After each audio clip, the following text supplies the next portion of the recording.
Payyanur Folkland and Dorf Ketal Dravida Kalasamithi Kalichanadukkam എന്നിവയുടെ സംയുക്താഭിമുഖ്യത്തിൽ ദ്വിദിന മംഗലം കളി ശില്പശാല സംഘടിപ്പിച്ചു.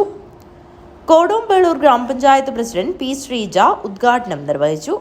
മംഗലം കളിക്ക് ഒരു വലിയ പ്രത്യേകത ഈ കഴിഞ്ഞ വർഷം മുതൽ ഉണ്ടായി എന്നുള്ളതൊരു പ്രത്യേകതയാണ്. ഒരു വലിയ മാറ്റമുണ്ടായിട്ടുണ്ട്.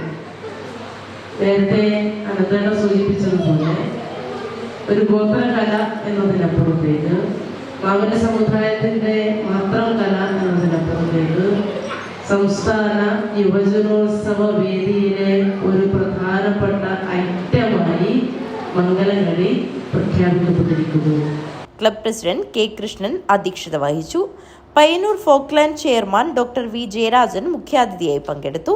SLC പരീക്ഷയിൽ ഫുൾ A+ നേടിയ വൈഗ S ഹരി ആനപ്പെട്ടി, മംഗലം കളി ജില്ലാ യുവജനോത്സവം ജഡ്ജ് MV ആനന്ദൻ, സംസ്ഥാന യുവജനോത്സവം പരിശീലകൻ M കൃഷ്ണൻ, സംസ്ഥാന യുവജനോത്സവം പരിശീലകൻ രാജഗോപാലൻ MK, സംസ്ഥാന യുവജനോത്സവം പരിശീലകൻ പ്രഞ്ജിത്ത് കൃഷ്ണ എന്നിവരെ ചടങ്ങിൽ വെച്ച് ആദരിച്ചു.